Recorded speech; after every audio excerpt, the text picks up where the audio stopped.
Hola, ¿qué tal? Sean todos bienvenidos nuevamente a un episodio de Mente y Salud Transformando tu Vida. Mi nombre es Daniela Anzoulatos y tengo la dicha de estar acompañada el día de hoy del doctor Carlos Castillo Fuenmayor, quien es abogado, criminólogo y psicólogo clínico. Gracias. Bienvenido, doctor. Gracias, muy amable Daniela, muchísimas gracias, muy buenas tardes a todos. De verdad me siento honrado por esta invitación. Nosotros honrados con su presencia, de verdad, teníamos muchas ganas de que viniera al programa. Vamos a hacer 12 entrevistas con usted en esta oportunidad. Perfecto, ya son varias, estoy comprometido. Ya está comprometido con nosotros. Tú mandas. Tenemos... Este espacio en Mente y Salud está destinado a educar con respecto a la salud mental y con respecto a otras patologías derivadas. Hoy vamos a hablar sobre el control obsesivo, que puede ser incluso perjudicial para una persona en su día a día. Normalmente lo es. Quisiera comenzar con cómo podemos definir el control. ¿El control es bueno o es malo? ¿Es positivo o es negativo? Excelente pregunta, excelente. Fíjate. El control debe ser un factor típico de la personalidad. Los seres humanos estamos constantemente a experimentar emociones en la interacción cotidiana, pero esas emociones debemos manejarlas bajo cierto control. Ahora, como toda conducta límite en la personalidad, cuando el control se proyecta, se vive, se experimenta con mucha intención, con mucha intensidad, pasa a ser dañino. No solamente para la persona que experimenta esa necesidad de control, sino para las personas que comparten con este controlador, por decirlo de alguna manera. ¿Cómo podemos diferenciar entre ser una persona muy organizada y un controlador obsesivo? Cuando se llega a los extremos, como te estoy explicando, cuando el control llega a traspasar algunos límites, incluso cuando ese control ya no está en la esfera conductual de quien lo experimenta, sino que ya este controlador pasa a invadir, a involucrar su tendencia en el comportamiento de quienes le rodean, comenzamos entonces a estar en presencia de un trastorno conductual que tiende a ser muy lesivo. O sea, podríamos decir que el control obsesivo viene cuando afecta a terceros. Total. No necesariamente, ¿ok? Es decir, el control como un factor límite o extremista en la personalidad es lesivo desde todo punto de vista, e incluso principalmente para quien experimenta esa necesidad de control, ¿ok? Ahora, eso empieza a agravarse, a tornarse más lesivo cuando este control afecta a los terceros, a las personas que rodean a quien experimenta el trastorno. ¿Qué hay detrás realmente de una necesidad de controlarlo todo? Normalmente, miedo, ansiedad, depresión, pero la gran mayoría de los trastornos conductuales que experimentan los adultos o adolescentes son episodios, vivencias, experiencias que marcan su vida desde su etapa inicial. Y normalmente estos factores no se materializan sino después de cierto tiempo, ya cuando la persona va en un desarrollo significativo y se manejan lo que llamamos en psicología detonantes. Algunas circunstancias o eventos que tienden a detonar, a estimular la aparición de estas situaciones muy internas que se proyectan con un trastorno de personalidad. ¿Cuál puede ser un detonante en este caso? Mira, por ejemplo, cuando hablamos de relaciones, no hay nada más intenso que las relaciones de pareja. Por supuesto. ¿Bien? Y sin aludir a ningún caso específico, puedo sugerir que cuando el hombre tiene alguna experiencia lesiva que lo afectó en su niñez con su progenitora, que es su principal factor de referencia desde el punto de vista femenino, esto normalmente tiende a mantenerse en un estado potencial, en un estado recesivo, un estado subyacente, y cuando alcanza cierta madurez y tiene ya una independencia o ausencia materna, pero una relación obviamente importante de pareja con su pareja, aquí cualquier situación irregular en su vida de pareja puede ser un detonante para que comiencen a nacer, a aflorar esas condiciones de vieja data que tenía bajo emociones subyacentes. Ok, eso es interesante que me lo comente, doctor, porque yo he conocido a personas, en específico mujeres, ahorita estábamos hablando del caso de los hombres, que a lo mejor tienen mucha desconfianza de su pareja y que quizá viene de que su papá le falló cuando eran más jóvenes. Total. O tuvo una infidelidad con su madre o algo por el estilo. Entonces, eso está estrictamente relacionado con ese miedo y ese control obsesivo. Total. Lo único que difiero es el término estrictamente. Ok. Los No es en todos los casos. Los trastornos personales, los trastornos conductuales, son de origen multifactorial. ¿Ok? Nunca hay un patrón de eventos prediseñados o específicos para inferir un trastorno. ¿Ok? Ahora, en la mayoría de los casos, es muy común que una joven en su niñez tuvo alguna deficiencia paterna o experimentó la ausencia paterna, ¿ok? Y eso va a programar, eso queda como una marca en la psiquis de esa joven, y cuando entonces ella ya pasa a cierta independencia, fuera de ese núcleo familiar, fuera de papá, fuera de mamá, pero se sumerge en una relación de pareja, es muy probable que esta chica comience a experimentar esos procesos ansiógenos, incluso como consecuencia de la ansiedad, depresión, ante la posible ausencia de su pareja, cuando realmente es posible que la pareja, que el masculino, no le dé realmente algunos elementos para que ella dude, para que ella se sienta sola, para que ella tenga miedo a ese alejamiento, Claro, pero es ella que está precondicionada. Claro, y un marcaje. Total. Ok. ¿Cuáles serían las señales más comunes de que alguien está desarrollando este control obsesivo? Esto hablando de terceros, cuando vemos a algún familiar o algún amigo que está teniendo una conducta que es atípica en su personalidad. Mira, yo creo que uno de los aspectos más característicos es la intranquilidad del controlador. ¿Ok? Porque incluso pueden haber casos o episodios, circunstancias donde A busca controlar a B, pero no de forma invasiva, ¿ok? O incluso por una causa justificada, algo transitorio. Pero cuando A, bien sea masculino o femenino, persiste en ese control, es una actitud reiterada, es una actitud cuyas emociones van generando mayor tensión, y cuando el controlador se le nota esa ansiedad, ese impulso constante, estamos ya en presencia de un flagelo progresivo, y eso, más que lesivo, yo lo considero delicado. Eso también se puede tomar para una primera persona, o sea, yo puedo darme cuenta de que estoy teniendo un control obsesivo con alguna situación o con alguna persona. Total. No es fácil, ¿ok? No es común, pero sí quien experimenta esa necesidad de control en sus momentos de reflexión, en sus momentos que normalmente suceden después de los conflictos de pareja. Uno, aunque muchas veces no acepta haber perdido la razón y cree tenerla, siempre hay esos periodos de reflexión, ¿ok? Como una especie de ratón moral. Y allí es cuando hay las posibilidades de reconocer, mira, no es que me agrade, pero de verdad estoy pasado a controlador. O sea, tengo mis motivos para desconfiar, porque siempre hay esa autocompasión, ¿no? El infractor siempre tiende a asumir que tiene la razón, si no, no accionara. O a justificarse. A justificarse, es parte de esa autocompasión, porque no lo hace en principio, no lo hace de mala fe. Es un trastorno, es una tensión, es un impulso que va experimentando, y esto tiende a ser progresivo. Mientras más controla, más quiere controlar, y llega a traspasar límites. Entiendo. ¿Cómo se manifiesta este patrón en la vida cotidiana sin que la persona siempre lo note? Por ejemplo, hemos hablado de las relaciones de pareja, pero ¿existe el control obsesivo en el trabajo? Totalmente. ¿Y cómo se manifiesta? Con esta violación al espacio a terceros.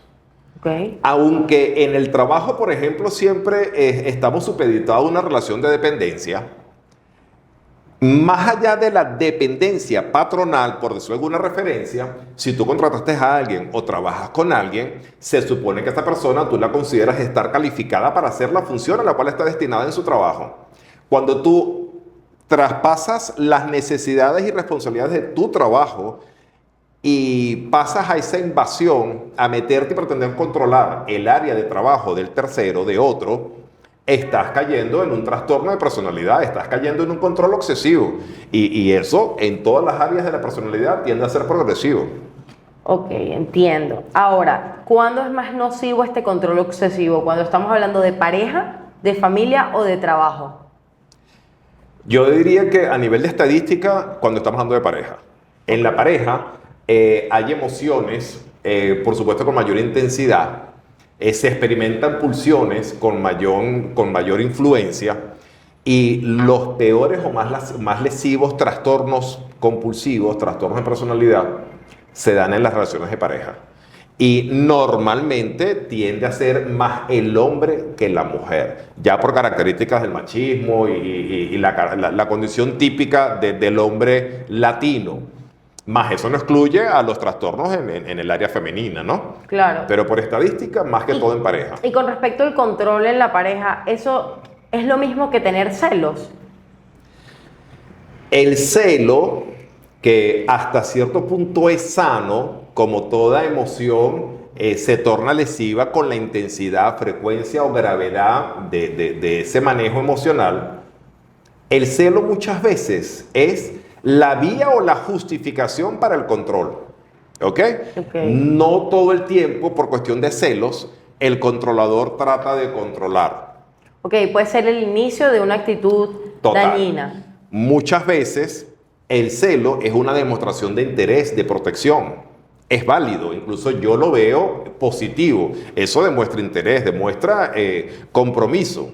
Ahora, cuando la persona que es celada cede a la insistencia, a los extremos del infractor, caemos entonces y pasamos del celo al control obsesivo. Y ahí sí estamos en presencia de un factor netamente dañino para cualquier relación. Ok, perfecto, doctor. Vamos a tener una breve pausa para conversar y, bueno, hablar de nuestros aliados acá en este espacio que es Mente y Salud. Tomamos una pausa y seguimos con este episodio.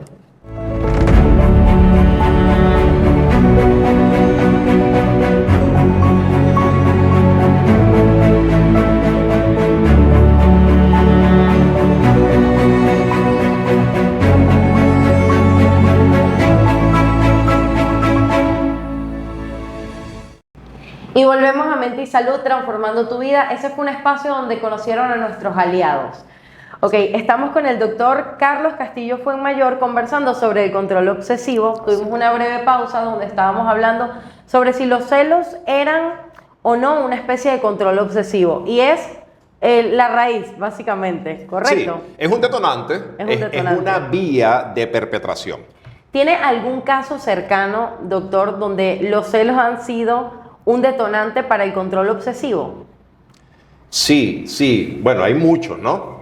Pero fíjate, para romper ese paradigma que normalmente el controlador tiende a ser el hombre, aunque la estadística lo ratifica, de eso no hay duda. Pero es un estigma. Es un estigma y creo que bien merecido. Normalmente los estigmas muchas veces son impropios.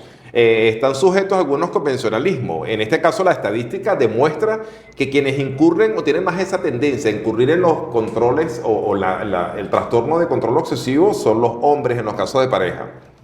Pero hemos tenido la experiencia este año 2026 de una situación irregular donde el controlador es la madre del joven, donde se influyó de manera tan lesiva en su relación de pareja que se terminó la relación de pareja. Y todo por ese control excesivo manifiesto por la madre. Único hijo, una mujer de verdad admirable.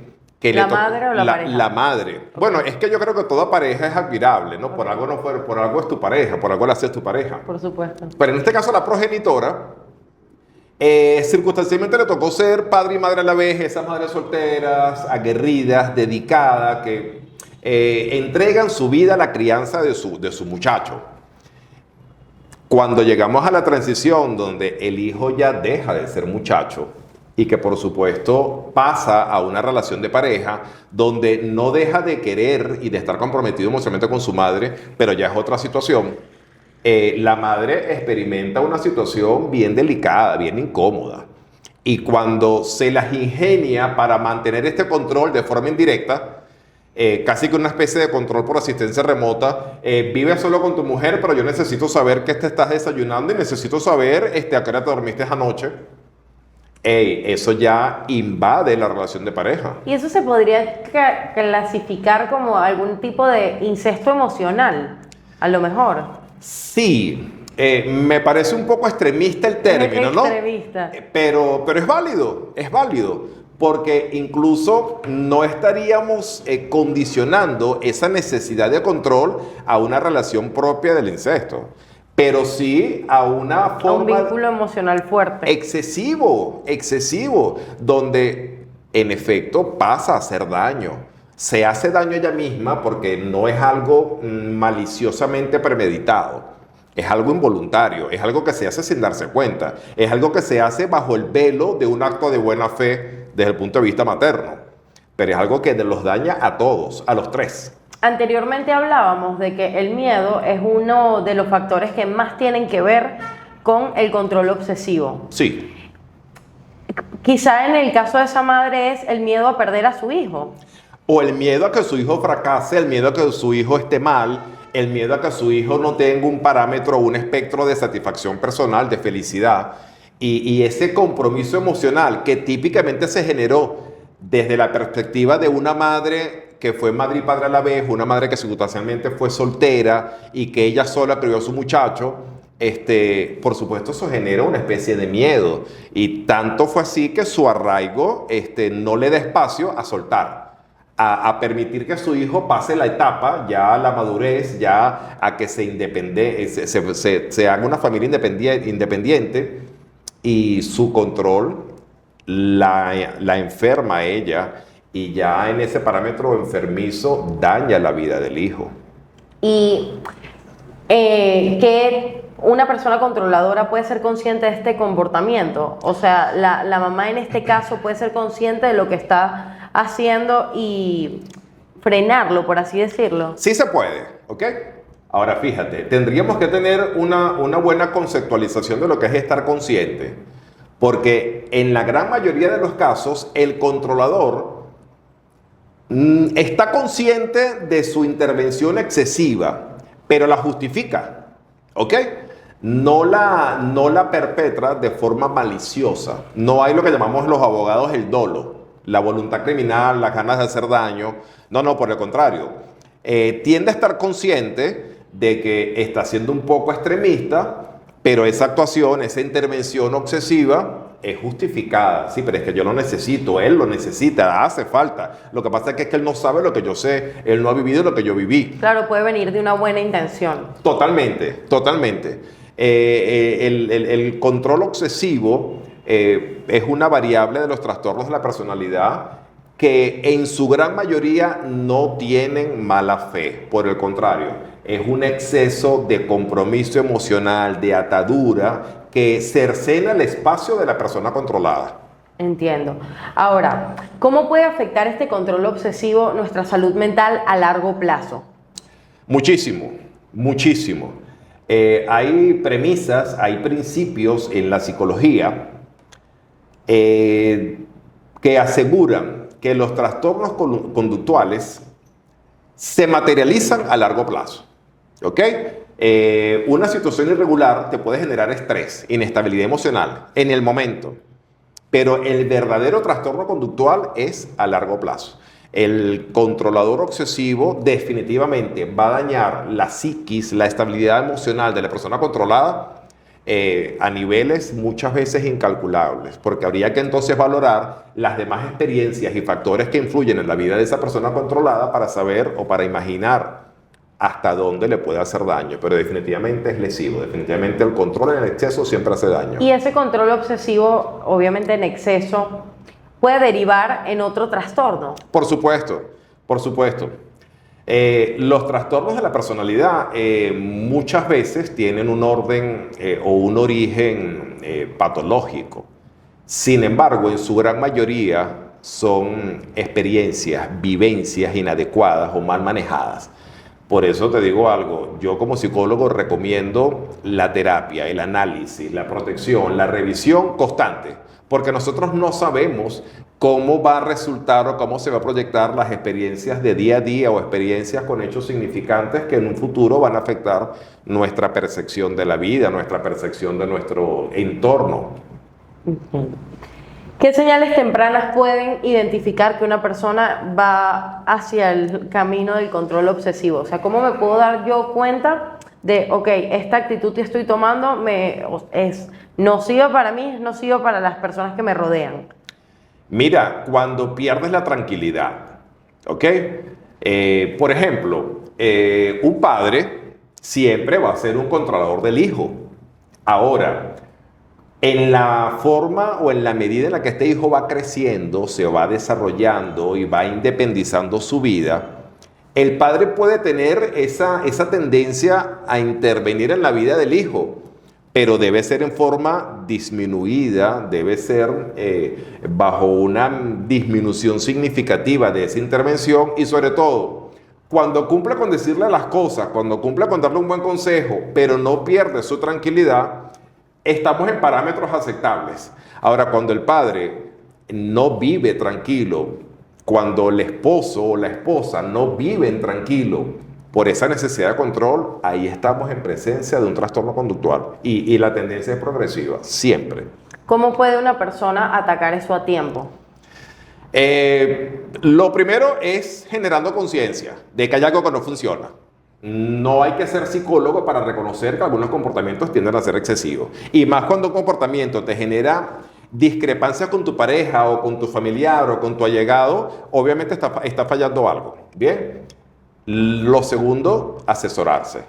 Me parece que siempre es necesario asesorarse.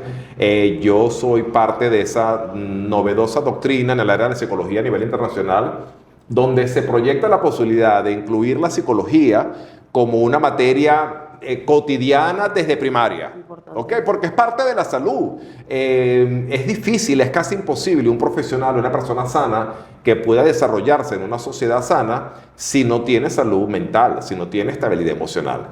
Entonces creo que siempre la asesoría, la comunicación son factores esenciales. Eso le iba a comentar. ¿La terapia qué rol juega en estos casos? Vital. Es vital. Vital. Porque ¿qué pasa? Normalmente el origen de estos trastornos son emociones mal manejadas, ¿ok? Son experiencias, vivencias que de una u otra forma afectaron y condicionaron al controlador, al infractor. Solamente bajo terapia, ¿ok? Es que se puede no solamente llegar a reconocer la falla, sino a trabajar esa falla. Trabajando el origen, tú puedes regular la actuación. Y de esa manera la terapia es vital. Y eso no significa que estás loco ni que estás muy mal. No. Significa que tú necesitas tu estabilidad emocional para poder desarrollarte como persona en todos los aspectos de tu vida. La estabilidad es sumamente importante. Yo quisiera saber cómo podemos vivir una vida más equilibrada y más saludable en este estadio. Cuando te sientes que estás controlándolo todo, buscando controlar todo, ¿cómo puedes llevar la vida más estable, más saludable, ya teniendo en cuenta que vamos a terapia? ¿Qué más puedo hacer? Mira, cada patrón o cada conducta tiene su patrón conductual, ¿ok? Cada persona tiene su estereotipo y es de orden multifactorial. Cada quien debe llegar a reconocer sus fallas conductuales, que eso no implica un trastorno, es una falla. Oye, por ejemplo, yo hablo muy fuerte. Me encanta la locución, doy clases, pero yo no puedo andar en voz alta atropellando a la gente. Claro. ¿Ok? Cada quien debe reconocer sus posibles fallas conductuales y a través de la asesoría, de la terapia y de esa introspección, cada quien debería reconocer o precisar cuáles son las actividades que te equilibran emocionalmente. Mira, por ejemplo, yo, aunque no estoy tan chamo, a mí me encanta el deporte y sobre todo el deporte extremo. Mis profesiones son estresantes. Ahora, yo ya he llegado a la concepción que más allá de practicar un deporte extremo, por gusto, por la satisfacción de la adrenalina, no lo necesito porque eso me equilibra. Yo puedo pasar una semana muy congestionada, Pero si logro amoldar mi agenda y el día domingo apago mis teléfonos y paso el día haciendo pesca submarina, te puedo asegurar que el día lunes llego relajado, no me preocupa si en una oficina me pasó algo, si allá me demandaron un cliente. No. Yo llego con ese relax, claro, con ese control, para dialogar incluso con contraparte, para abrir un juicio sin enfrentarme frontalmente al fiscal, porque tengo ese equilibrio emocional.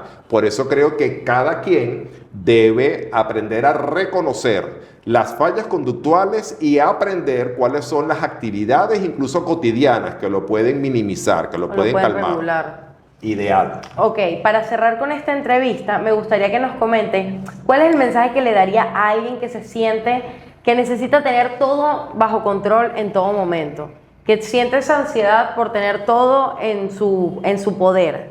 Bien, mira, un consejo multifactorial, un consejo muy plural. Yo creo que la esencia de todo es la comunicación, ¿ok?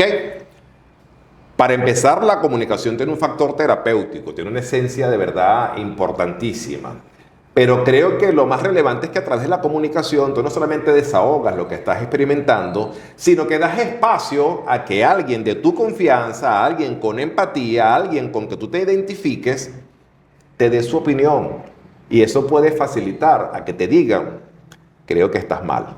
A que te digan, reflexiona. A que te digan, busca ayuda, que yo conozco a alguien. Incluso cuando asistes a un psicólogo, tú necesitas comunicarte. El psicólogo no te va a juzgar. Yo soy abogado, pero en mis sesiones yo me desconecto de la valoración, ¿ok? De ese juicio de valor que normalmente nos caracteriza a los seres humanos. No. Yo me concentro en saber qué es lo que está pasando. Porque de repente tú estás actuando de forma inadecuada, pero yo no soy tu juez. Yo necesito entenderte para que entre los dos, paciente-terapeuta, podamos llegar al origen de esa actuación. Normalmente nadie actúa de forma inadecuada con una intención, lo que llamamos de forma dolosa.